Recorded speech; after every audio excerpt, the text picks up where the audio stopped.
Assalamualaikum warahmatullahi wabarakatuh. Pada kesempatan kali ini saya akan memaparkan tentang koneksi antar materi untuk modul 2.1. Beberapa pertanyaan yang ada dalam modul ini diantaranya adalah apakah saya mengubah pemikiran saya sebagai akibat dari apa yang telah saya pelajari? Iya. Setelah mempelajari tentang pembelajaran preferensi dan kebutuhan belajar murid, maka saya telah mengubah pemikiran saya bahwa apabila kita mengajar, memberikan pembelajaran kepada anak, maka kita harus memperhatikan adanya beberapa aspek sebelum kita memberikan pembelajaran, memberikan materi, saat pembelajaran, dan juga pada akhir pembelajaran dan selama pembelajaran itu sendiri. Baik itu berupa persiapannya, baik itu berupa prosesnya, maupun berupa pada penilaiannya. Nah, kemudian bagaimana perubahan pemikiran tersebut berkontribusi terhadap pemahaman saya tentang implementasi pembelajaran berdiferensiasi. Ya, pada kehidupan sehari-hari yang saya alami sebagai pengajar, sebelumnya saya terus mengetahui apa itu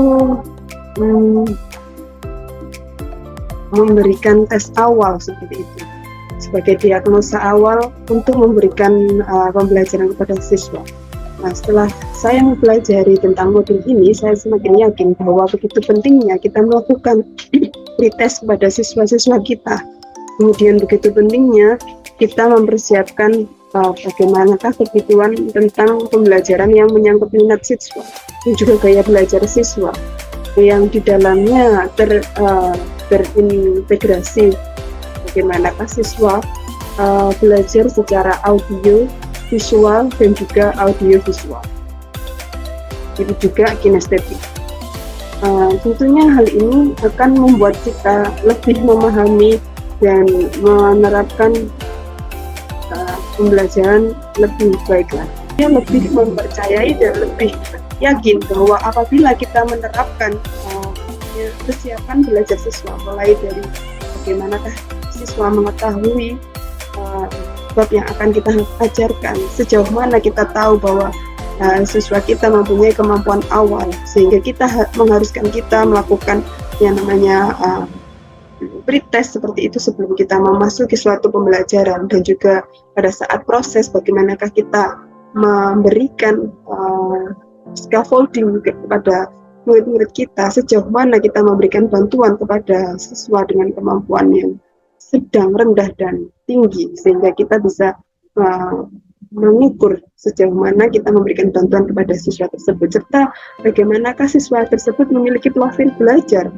di mana mereka mengetahui ada yang dengan gaya belajar auditori, ada yang dengan gaya belajar visualisasi, dan juga ada yang dengan gaya belajar kinestetik.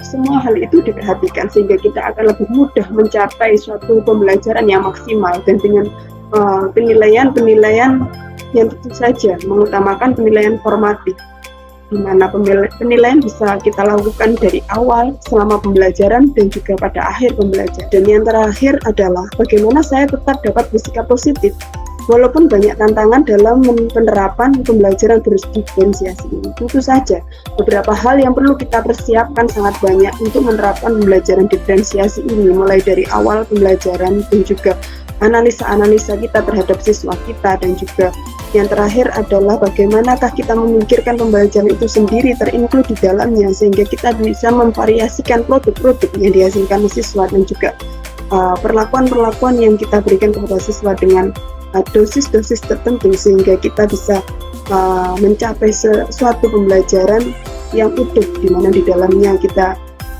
menerapkan sebuah pembelajaran, baik itu pengetahuan, sikap, dan juga produk atau seperti itu. Ya, pembelajaran tentang sikapnya, juga pengetahuan, sikap, dan juga psikomotor atau hasil dari pembelajaran yang kita capai berupa produk. Terima kasih. Sekian koneksi antar materi yang saya berikan. Assalamualaikum warahmatullahi wabarakatuh.